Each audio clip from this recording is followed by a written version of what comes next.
Okay, hi guys, and welcome back to the Make Today Count, the podcast that brings you inspiring conversations with remarkable people to help you get the most of every day and build an effective personal brand across your business, life, and everything in between.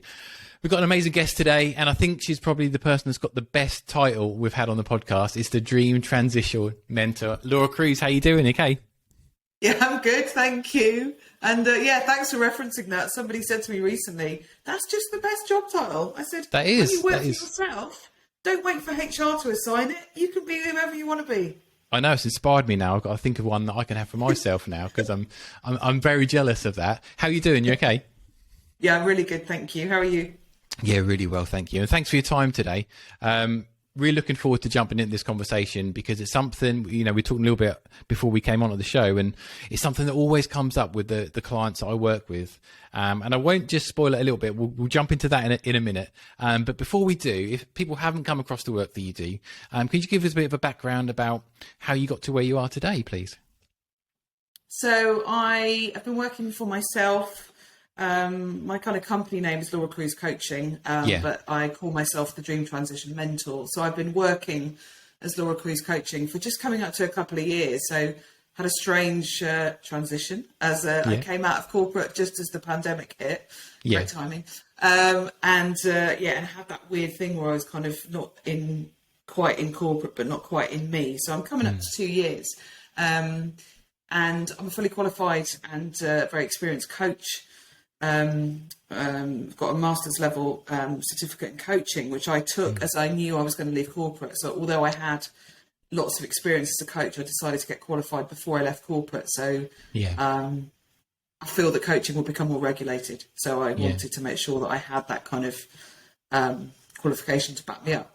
Anyway, so I started out and I was really kind of working with women on their confidence, but confidence on its own, you need confidence for something. Do you see what I mean? Just being confident, just sitting at home on your own going, well, I feel really confident, doesn't really take you anywhere. So I've been on a bit of a journey myself in terms of working out who I wanted to help and what that would look like. And for me, and this is often what happens with coaches, is you help people to take the same journey that you've taken.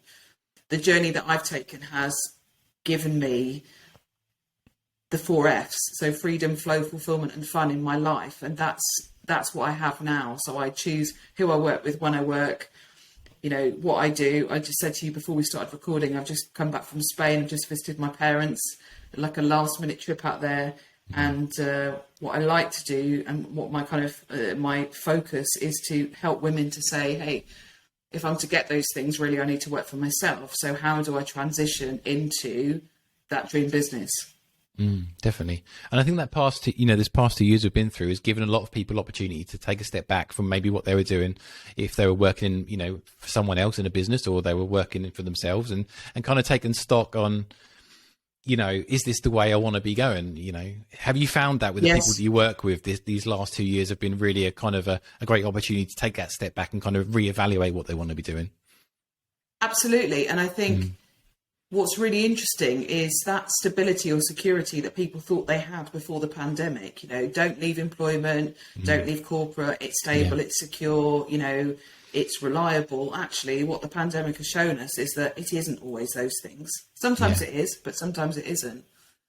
And also, I think when you have spent more time at home, even if that was incredibly difficult, working, homeschooling, being furloughed, whatever that looked like, actually, if you didn't have to rush around the commute, you didn't have to be, keep to conventional office hours, maybe you realised you were happier because you weren't doing those things. Yeah.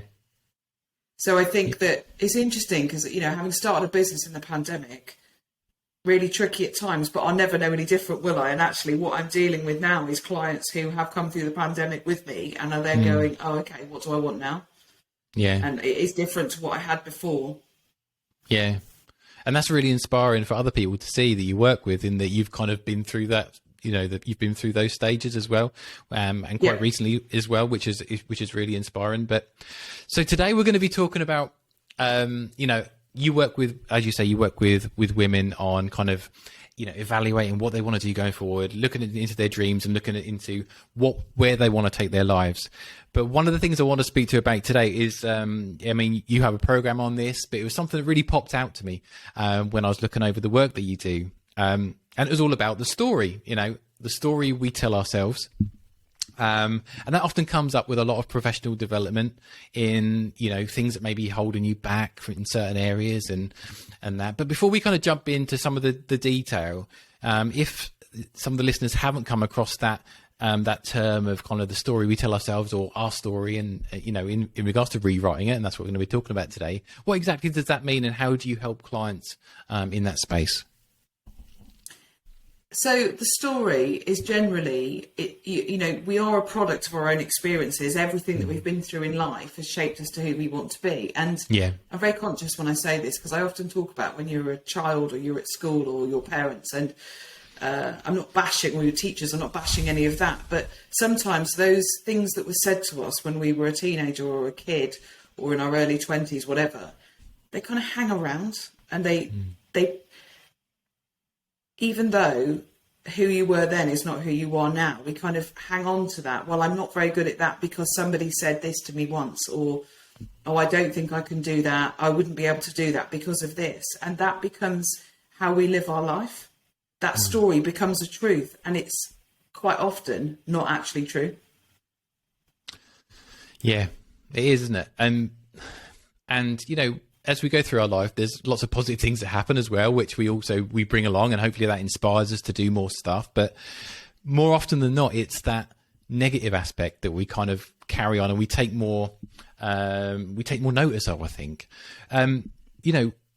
You said these unhelpful stories that we may have come from childhood. Is that mainly where these things come from, or can it be basically anything that happens to us? Could it be in more an adult life as well, or is it mainly from the stuff that we retain from when we're younger, do you think?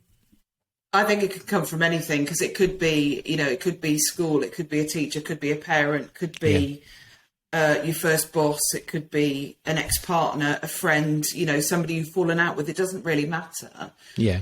I guess the reason that I came to this and I started thinking about this concept of story is something that was said to me when I said I was doing a master's level certificate in coaching. And I went to this, this course, and it was residential, and I got there and I was a little bit nervous, and, sat down for dinner on the first night, and the one of the two coaches who were running the course was sitting opposite me, and she said, "Oh, you were incredibly confident when you come in the room, Laura." And I went, "Oh no, it's a front. It's a front." And she said, "No, it's not." And I said, "Yeah, it is." And I'm really tall, so when I walk in, and particularly if I've got heels on, I walk in a room, I'm 6 foot, right? So I pull attention for that, and I'm very heavy-footed, so I kind of walk in. She said, "No, you're not. You didn't walk in, and you're not lacking in confidence." And I went, "No, I am, absolutely. It's a front." And she said, "Oh, Laura, how long have you been telling yourself that story?" And I said, "Oh," and I thought, "Oh yes, no, she's right. That's a story." When we really discussed it, I thought, actually, she's right. And she said, "How about you get up tomorrow and don't tell that story anymore?" And do you know what? I never did. I didn't, because I thought she's absolutely right. And the words were coming out of my mouth without me even thinking about them. We often just say things because we've always said it. I'm not confident, it's a front. And it wasn't actually true. And how amazing is that, in that, when you said don't do it anymore, you can just turn it off. There's that opportunity there to make a decision that I'm not going to mention anymore or think that way, Was that initially, did it take you back in the fact that you thought, well, yeah, I can just not do it anymore. I can just turn it off. And don't get me wrong, I'm not saying you become confident by just saying, I'm not, I am confident. I'm not saying that that's how it works, because it isn't like that. But I realised that was a story that I'd been churning out since I left university. So for over 25 years, I've been saying the same thing. Oh, I'm not really that confident. And actually I am. Yeah. So it was something I hid behind because it probably, I don't know, was it easier to say that, or it was almost like a cover, an excuse? I don't know. And interesting that we just don't know we're saying that. We're just so used to repeating these things to ourselves or other people. That's only until someone kind of pulls us up on it in that way that it's it's really surprising, isn't it? And I'm guessing, when we don't look at these things and we do kind of keep them going and we keep regurgitating all this kind of chatter and these stories, these can really hold us back. And I'm sure you see these with the people that you work with, in that it's kind of got to a point where they've thought, this is really seems to be a problem. Maybe I've not got to the point in my business that I want to get to because of maybe some of these things they're telling me. Are they the main things? Is it mainly kind of a business thing that kind of your clients bring up for a reason to looking at their story? Or is there other things in life and stuff that also come up as well? I think it's across the board. I think it's business, it's personal, it's family, it's relationships, it's lots of things. I think with confidence and our stories, it's a kind of a melting pot of lots of different things put in and churned around, mixed up, and then that becomes who we are. And with the thing I love most about coaching is it's really straightforward, right? Basically, you're helping somebody to unravel what's in their own mind, and if they actually sit and think about it, rather than just saying this is what I do or this is who I am, if they actually sit and think about that, they can really establish that they are quite different from that, or that maybe there's an element of truth, but they could work on that to change that story. Do you see what I mean? Yeah. So some of it might not be true. Some of it was true 20 years ago, however old you are. Some of it was true 10, 20, 30 years ago. Some of it may have an element of truth, but if you started to explore that and were coached and mentored through that, then you would feel differently about it. Yeah. And I guess it's not just the effects it has on our own life, but they're kind of knock-on effects. So, the examples that come to mind, maybe if you've got children in the stories that we tell ourselves, you're almost passing that down to them as maybe your parents passed that down onto you. And also maybe the people that you interact with. I'm thinking that maybe if I told myself a story about I couldn't do a certain thing, opportunities don't come up because people may not think of you as the person that can do those things. Is that a factor too, do you think? Do people shut themselves down from opportunity when they, repeatedly tell themselves these stories, or maybe people that they come into contact with, do you think? Yes. Yeah, I think. And I think one of the ways that I work with my clients is to get their thoughts out of their head and onto paper. Yeah. What happens when you just keep repeatedly thinking things is you think, oh, hey, I'd really like to do that. And then immediately there's part of your brain goes, Laura, what are you talking about? You can't do that. And then you've completely negated your dream. Yeah. You've written it off without even thinking about it. That's why I describe myself as a transition mentor. I'm not saying that you start, today you feel like this and tomorrow you're going to feel completely differently, or you'll have set up a business and you'll be leaving corporate. No, there's a transition.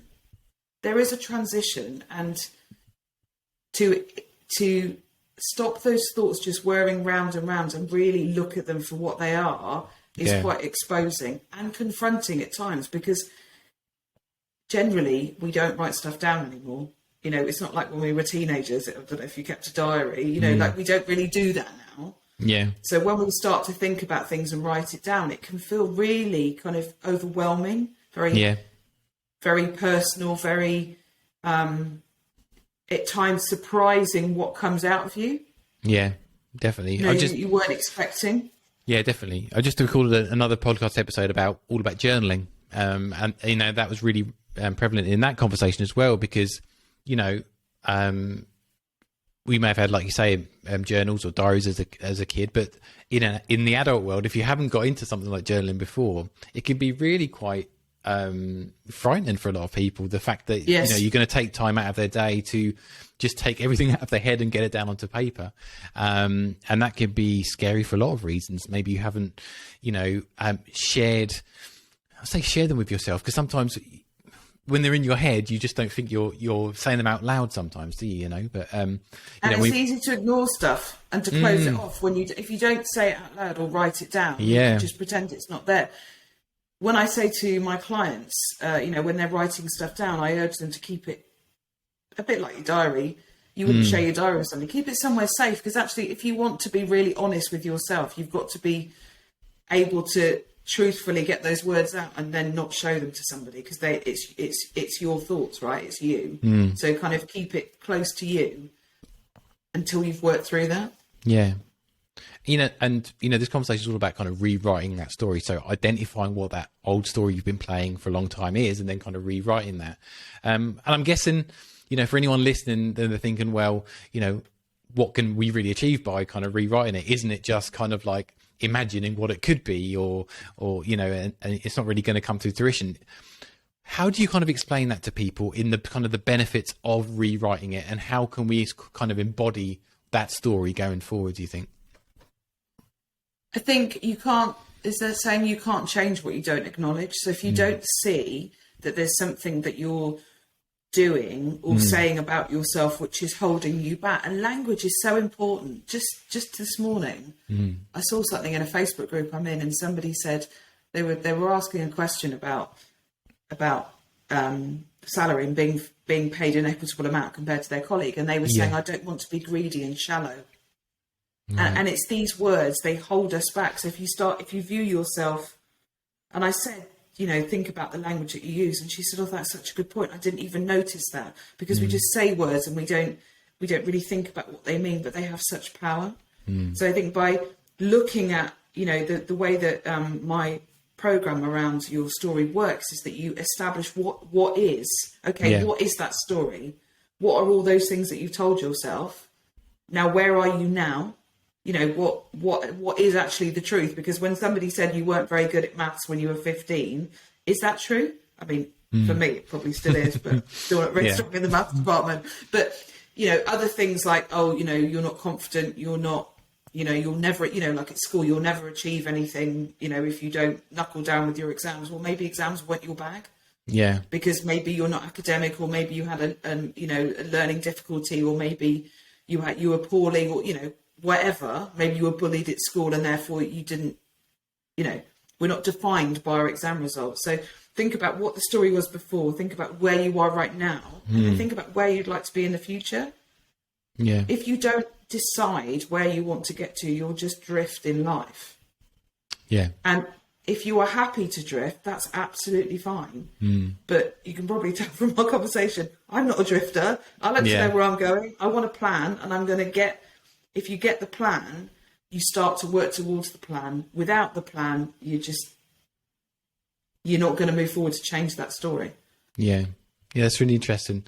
And, like you said there about kind of like when you start to rewrite it, in a lot of these senses, your body doesn't know any different between, if you say you are going to do this stuff and you're going to put something in place to start moving in that direction, your body, in my experience, just goes, okay, then we're going to go this way and we're going to do this stuff. Exactly that. Yeah. And I think that for me, that was one of the most mind blowing things, in that, whether you're right or whether you're right or wrong, you're probably right, or whatever the saying is. Do you know what I mean? Because for so many years you could have been telling your story, and you're just, because you're doing that, you're living every day in that story. You're seeing only the things that that relate to that story that you're telling yourself. Yeah. And as soon as you just change it, and like you said, that incident when someone said rewrite your own story when you're in that conference, wherever it was, you in that moment were just able to change it. Yeah. I think that's. Go on. No, carry on. I was just going to say, Ross, that saying, when you get up in the morning, you go, this is going to be a bad day. Do you know what? It will be. Yeah. Now, I'm not saying you can make every day a good day, because I certainly don't believe in that, because I just think that's unlikely. Yeah. But if you, like you say, about when you're goal setting and when you're thinking about what you want to do, your brain doesn't know the difference between whether you've done it or not. So it spurs you on. So actually writing down you want to do something, you're kind of halfway there. So, and the more that you do, the more that you want to do, the more progress that you make, the more progress you want to make, and the more you open yourself up to opportunity, it's amazing how much opportunity comes your way. I know. And it just annoys me that I found out about this stuff later than I really should have done. Because, do you know what I mean? Because it's if only, because, for years I thought that, what I had was was all I was getting. And, you know, the way in which I am is innately someone kind of stamped me at birth or as a child and said, you will be like this. And the moment I realized, and this is the whole point of doing conversations like this for podcasts, you know, with my sincere hope that someone in their early stages of either business or if they're younger than, you know, me, to just understand some of this stuff, because everything going forward will be so much more fruitful if you do. Yes. And just having that understanding of you can change these things. It's within your power. It just takes, you know, some kind of self-discovery, working with someone that's can help you through it. Do you have that feeling as well, where you just think, oh, I wish I'd known this before? I'm 47. Do I wish I'd known it earlier? I kind of think things happen at the time when they should happen in my life. And actually, you know, my life's been radically different in the last 9 years than it was before that. And my life's fantastic, amazing, and everything I want it to be. Yeah. But it's more now because I didn't know what I wanted before. Do you know what I mean? It's bigger. But for me, my biggest thing is with my kids. So I've got 3 children and 2 stepchildren. Yeah. I'd want to encourage them to be anything they want to be. They don't have to be pigeonholed by a career or a qualification. Yeah. They can just go into it and work hard and do stuff that they enjoy, and that they can achieve anything. Yeah. Particularly for me around my daughter and my stepdaughters, because I think for women still there is that, you know, having it all, I don't know, that complicated message. I want to encourage them, be who you want to be and be happy and enjoy doing that, and don't feel boxed in by what the careers advisor or what is the considered to be the right route. Do what you want to do and be happy and enjoy it. Yeah. You know, you're right. On reflection, you said that, and you are right in that everything, you know, we wouldn't be having this conversation if whatever happened in the past and everything hadn't happened. You know, we wouldn't be in this conversation. We wouldn't be doing the things that we are now.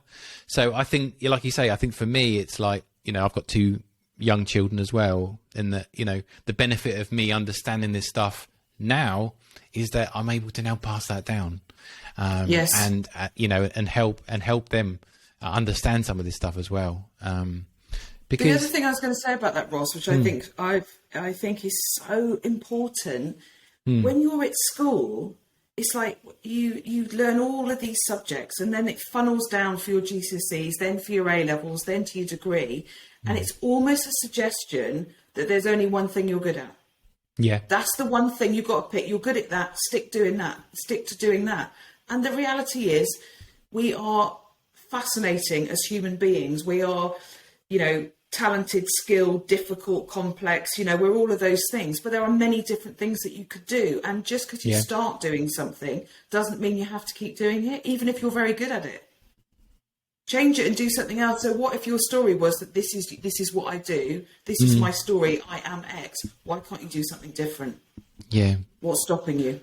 Yeah, I think there's a lot more opportunity now. When I think back to, like you say, GCSEs, and when I did those many years ago, it was like that was everything. You know, you had to get good grades in that to then go on to the next step, which was, I don't know, A levels and then university, whatever. But there's so much opportunity now. I guess so much more understanding around jobs that maybe you can do the stuff that you really love and you really like, not just the stuff that's, you know, that falls into those core subjects and you know, that kind of thing, which I think is really powerful now. So for someone that's kind of, you know, listen to this conversation and they want to kind of start, you know, maybe they think, well, yeah, there are things I can identify myself where I've been telling me these unhelpful stories. When you kind of work with clients, where's the best place to kind of start from? Is it you just grab a notebook and pen and start writing, or how do you find that kind of approach is the best when you start off? So if I'm working with clients one-to-one, I generally give them some things to start thinking about before they come to the session, because if you come in blind with not even thinking about it, if you're not used to, you know, for me, I'm a massive reflector, evaluator, but if you're not used to doing that, just coming in and then me saying, what do you think about that? Or how's that working for you is a bit confronting. So I get them to start thinking about stuff, you know, mulling stuff over, you know, just letting it, is the word marinade, I don't know, go around in their minds and just get them to start thinking about it. What would that be like? What would that feel like? I don't know. Is that true? And then get them to really explore that. And then after the session, after we've, discussed however long the session is, to go away and reflect on that, how that feels over the next few days. How does that feel? And then think about something before the next session. Do you see what I mean? So coaching is really powerful, but if you don't reflect, if you don't go away from that and it's not going around your mind and you're not thinking about it, I kind of feel like it hasn't quite done what I wanted it to do. Do you know what I mean? You should go away going, oh yeah, that's really interesting. Or I didn't know that about myself, or I didn't realize I did that, or I didn't realize that was holding me back. And is it something where you encourage people to just sit down on one session and kind of write down, first maybe what they were telling themselves before, and then kind of next to it, an idea of how they think they can reframe that moving forward? Yeah. Is that how it works? Yeah, perfect. Yeah. And then is it kind of like like journaling? Is it kind of like an ongoing thing where people would dip in and out of it again to sort of update it, or how does it kind of work in that respect? Yeah. So once you've kind of established like what you think the story was, and then look at where you are right now, and like I say, some of the things that you're saying about yourself will be true to a greater or lesser extent, or they may not be true. We are who we are, but then look forward and see how you would like people to talk about you, or how you would like to describe yourself. Because you ultimately control that to a certain extent. Do you see what I mean? Like how you put yourself out there is how people will talk about you. So for me now, people would say, Laura's very confident. Laura does this, Laura does that. That impresses me that Laura does that, because I've put myself out there and I'm doing those things. Does that make sense? But definitely. The more that you put yourself out there, the more that kind of plays back to you. I'd also say the thing with your story and the thing with your self-talk is that we are so mean to ourselves. So mean. That starts from when you get up in the morning and you look in the mirror and you don't like what you see, whether that's something, a spot on your face or something in your body. We're really disparaging. We might not say it out loud, but we're saying it in our mind.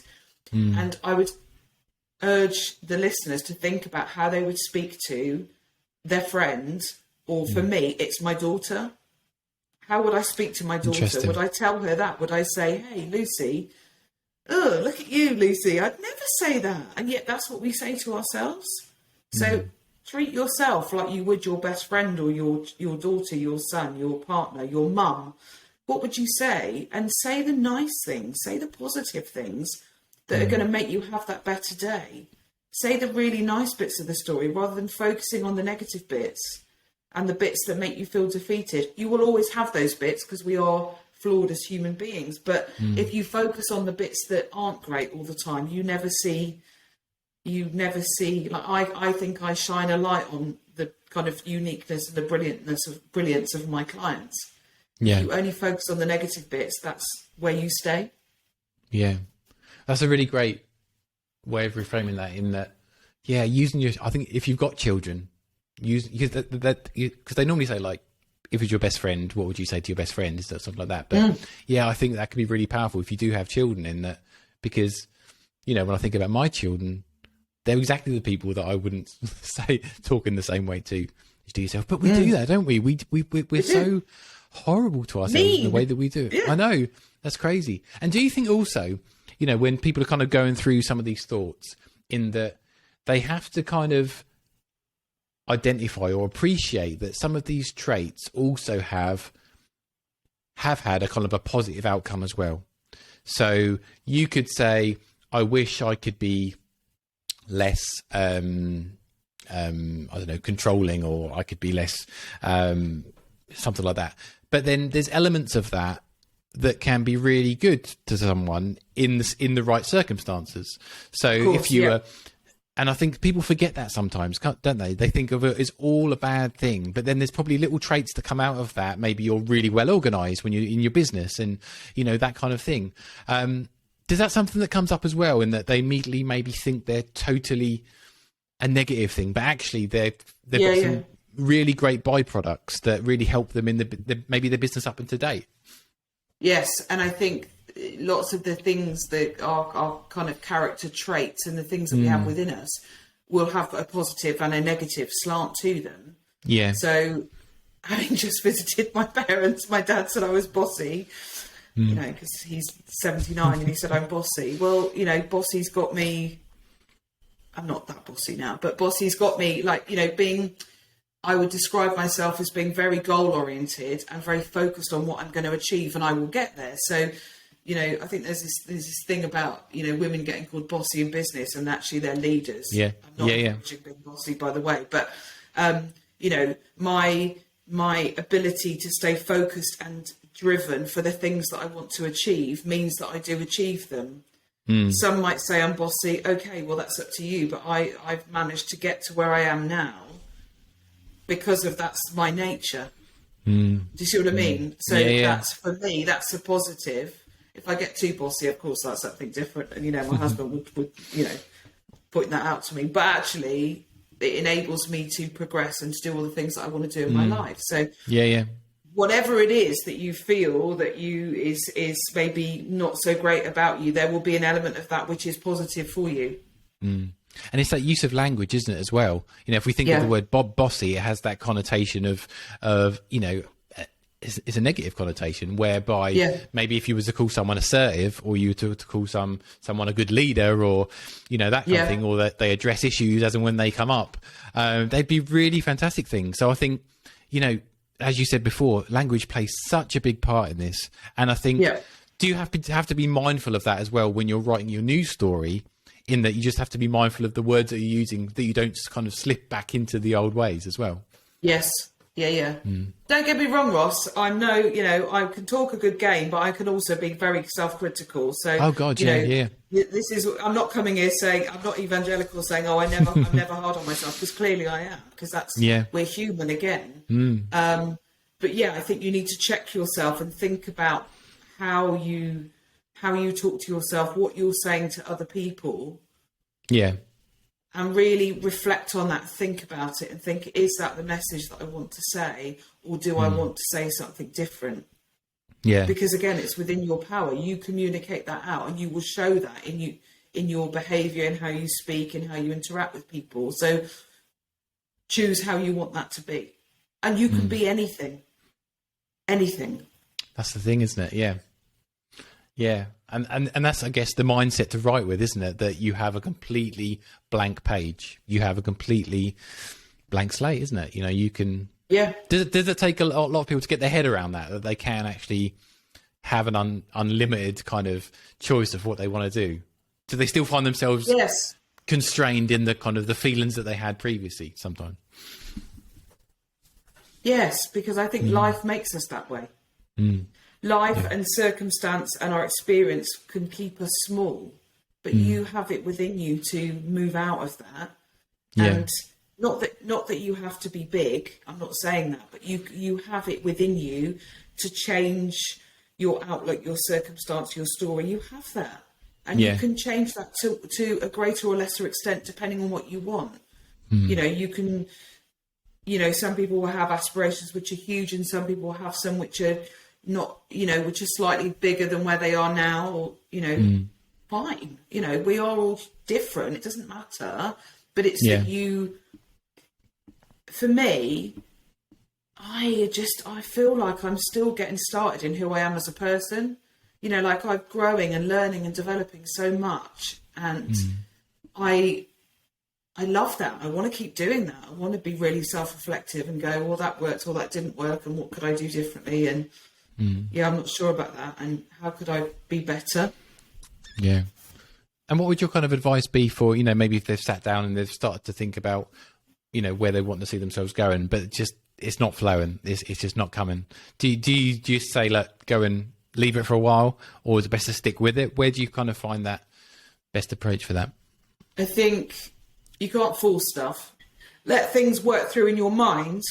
Come back to stuff. You don't have to, you know, if you want to change stuff about you, you've been you for quite a long time, right? So you don't have to change everything right this minute, but you could start thinking about it. It is possible to self-coach. It is possible to do those things on your own, but it's very hard. Yeah. It's very hard to self-coach because you are only ever yourself looking out.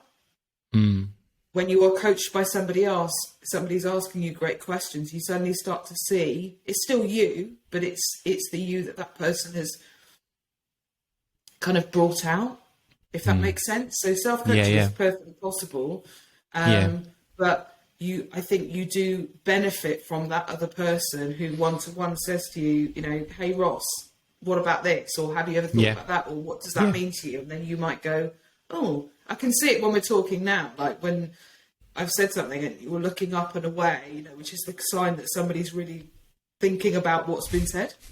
Yeah. You kind of can't do that when it's just you.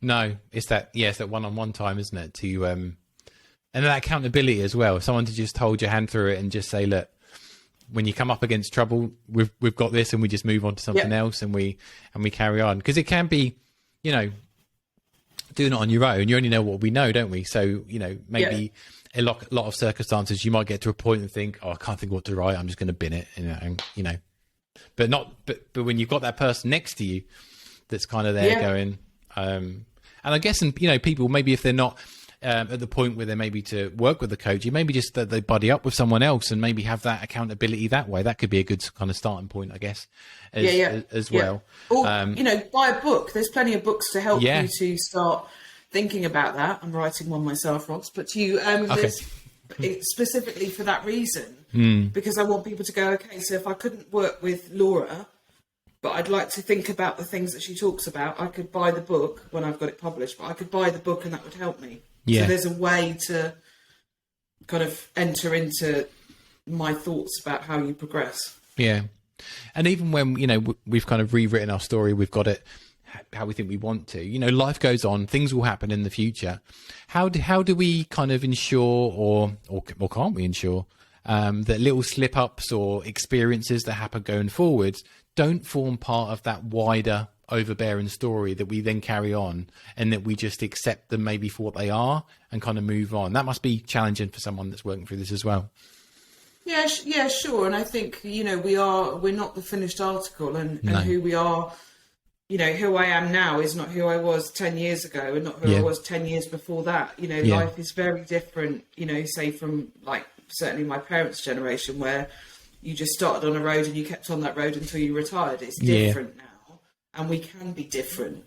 But I think once you start on a journey of thinking about who you are, how you come across, what you want to be, you keep working on it, because you know that it's really beneficial and it's helping you. So therefore you want to keep going with it. So then it's like a ball rolling down a hill, like gathering moss, right? Is that the same? You just keep wanting to do more and more, because you're like, this is really working for me. Okay, what can I do next? Yeah. And is it something that we should be always sort of be coming back to and refreshing every now and then, as and when we have new aspirations or we have new goals, or, you know, you know, do you have kind of like, do you like for yourself, maybe if you're writing this for yourself, do you have a set time, or is it just like, you know, do you look at it every 6 months or every year, or is it just like when I think of something, I'll come and I'll kind of rewrite this plan for what we want to be doing? Yeah, I think I rewrite it as I go, certainly because for me now, I don't have Laura at home and Laura at work. I have Laura. Okay. Yeah. Because this is me, right? So I don't have, you know, sometimes at work we have a different persona, and I don't. This is just me. I work from an office at the bottom of my garden. This is like me, the same, whether I'm talking to you now or whether I'm talking to one of my children. I'm just the same. Yeah. So for me, it's like an ongoing thing. But I think as well, like I said, you know, my life changed 9 years ago. I became a single mum with 3 young kids. And it's like, I didn't think that was going to be my life, but it became my life. Yeah. And my life got better after that. You know, if we stay stuck with the story of, well, that was what I thought my life was going to be, then you'll always be beating yourself up because you didn't get what you thought you were going to get. Yeah, true. But actually just say, hey, write a new story, and the story the story of my life, the story that I have now, is so much bigger and better and fulfilling and happy and calm than I ever thought it would be before. But I couldn't quite see that. Yeah, I couldn't see that I was going to get that, but I started working towards it, and then it's like the kind of pathway opens up before you. And do you think also, and I've experienced this as well in the past, and that again, it goes back to this amazing point where you can just change things on in that moment. But almost thinking as if you need permission to do some of this stuff. You need Yes. you need someone to say, look, Ross, you can do this, or, to give you that opportunity, or you'd be sitting waiting for a long time. I know, because it might not ever come. But does that come up as well in the conversations that you have? Because that's something that was for me as well, in that, I almost thought I needed permission to do some of these things that I really wanted to do. Either someone gave it to me or someone offered it to me. Does this come up with your clients as well? Yes, and I think I know I referenced getting a coaching qualification earlier, but sometimes a lot of that permission comes with a qualification, or somebody giving you a job in that role, or somebody saying you're good at that thing. Like, why can't you say that you're good at it? Somebody said to me the other day, interesting, I hadn't heard this word in years. Okay. Oh, I think that's being like a bit boastful. I said, that's a really interesting word, because I've not heard that in years. No. I say that I'm really good at what I do because I am. I don't consider that to be boastful. I don't consider that to be over the top. I know I'm good at what I do, and I know that I can help my clients to achieve what they want to achieve. Yeah. Yeah, I mean, boastful boasting always doesn't come into it for me. Do you know what I mean? No. But that's a way that we kind of keep ourselves small as well. Like, just, you can say, I decided to call myself the Dream Transition Mentor. I decided to put myself out there as this person. I said I can help people because I can. I'm not going to wait for somebody to say, do you know what, Laura, you could do that, because like you say, I'll be waiting a really long time. Yeah, no, definitely. Yeah, strange, isn't it, that we do that, and we kind of, we almost kind of wait until someone gives us that, because no one ever is going to give us to us. They've all got their own lives that they're carrying on with, and I think that's the thing. We think we're the most important thing in the world, and everyone's going to come to us, but everyone's got their own lives. They're doing their own stuff, and you just have to take that opportunity yourself and create your own opportunity. And I think that's huge. If people listen to this and they may be thinking, I'd really love to get some accountability on kind of working with someone to do this, what would you say? What would be your advice be if they're kind of looking for a coach to work with in this space, do you think? So I think the thing with coaching or mentoring is you've got to really connect with that person. So you've got to, it sounds really silly, you've got to like their voice. I think that's really important. You're going to be spending a lot of time with them, aren't you? So So you've got to like their voice. Yeah. You've got to like somebody's energy, and you've got to really connect with them. So if you're thinking, when you're looking around for somebody to work with, if you see them on Facebook or LinkedIn or Instagram, whatever, and you think, God, they're really irritating, they're not the person for you. Yeah. So first of all, look at that, but then look at what sort of work they're doing. Look at, do some due diligence around. There are lots of people in this space now, lots of people. Yeah. And with varying levels of experience or, professionalism. I don't know, lots of different things. So do your due diligence and look around and see, kind of get a feel for that person and, jump on a call with them, but don't feel pressured. So the call should be absolutely no obligation. You're just going to have a chat with somebody to see if you can work together. If you feel pressured, and I see this quite a lot in the coaching world, if somebody starts pressuring you, they're not the coach for you. Yeah. Like you say, absolutely not for you. Yeah, you get that gut feeling, don't you? When you go and looking at houses, when you walk through the house that's the one for you, you just get that feeling that this is going to be the one, the one for you. And I think, also that kind of social proof, most people or coaches or mentors will have testimonials. They'll probably be happy to put you in touch with people that they've worked with before, and they'll be able to walk you through that. That's really helpful. And in regards to your coaching yourself, I know you help people in lots of different ways, but it'd be really interesting to understand kind of how you work with someone. So, we were spoken there about that first kind of chat, that kind of discovery call, I guess, when you're having a chat, and just walk us through the process after that when you kind of working with someone.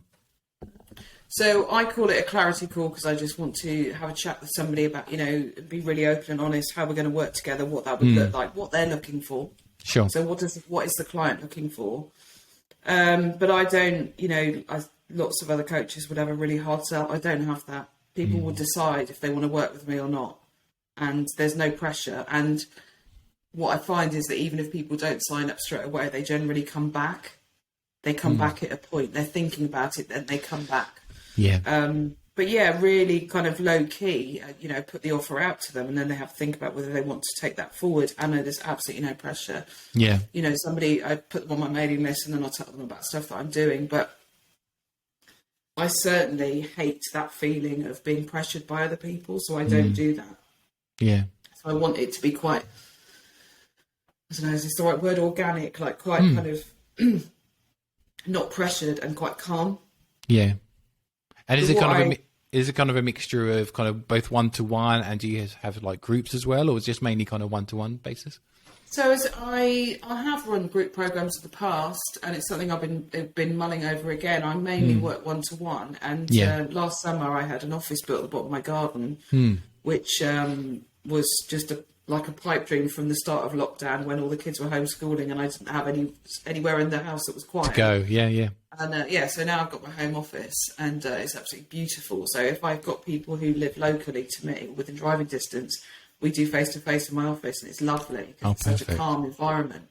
Yeah. So I do mainly work one-to-one. I am looking at putting a group program in perhaps in the next couple of months. But then there's like the self-guided programs as well.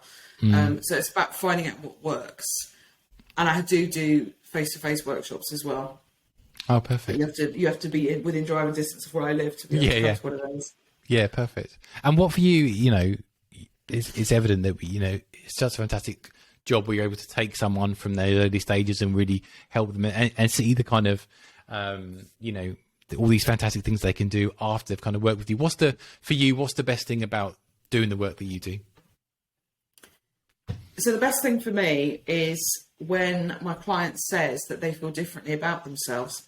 That is amazing to me. And there's a couple of clients that really stick out for me that were just so fantastic and just so kind of, I knew that I'd made such difference to them. But one of them, I had coffee with her a few weeks ago, and when we finished, she said, "Oh, I'll get this." And I said, No, I'll get it. She said, No, I'll get it. And I said, "Why?" And she said, "Because you changed my life." And that's just amazing. And so to go from, working with her, she actually came to one of my workshops, and then to meet up with her after, and to have just that really, great conversation, and to have been pivotal to her. And hers was leaving corporate to go into her, into a business with her partner. But to know that I'd helped her to do that just made me feel brilliant. And what do you think that maybe that 2.5, 3 years ago, working in corporate would think about you now, and having that said to you, what do you think that person would sort of think about it? Would they believe it? No. And interestingly, and it's so silly, but I only connected this recently. This is essentially what I used to do in corporate, because I was head of learning and development for a very successful pub company. So I would help people to develop into leadership positions within the business, or follow an apprenticeship, or build a craft-based skill. Development is not always up, and I would help those people to believe in themselves and to see that they could achieve more in whichever direction it was in. And people would say to me, "Oh, Laura, you're fantastic. You've helped me so much," and so I didn't really connect that actually what I'd done was take what I did in corporate to one-to-one, to my own business. I never really made that connection. Yeah, it's interesting, isn't it? Do you think that's because, because it's your game now, your rules, you've curated this experience for people? Maybe that's the reason why it kind of hits closer to home now than maybe it did before, Yeah, maybe because it's mine. It's, I had a lot of kind of creative freedom in what I did in my corporate role, but it was a fantastic company that I worked for, and I still do consultancy work for them now. But yeah, maybe because it's mine, because it's just mine. Yeah. So this podcast is called Make Today Count. Reason being is that, I want to get people into conversations or where maybe they hadn't gone to these kind of subjects before. And if it resonated with them, that they could the next day just make one small step to go forward in that way.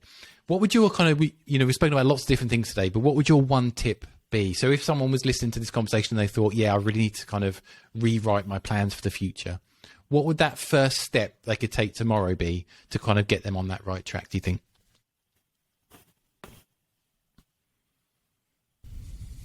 I think I'd say buy a new notebook.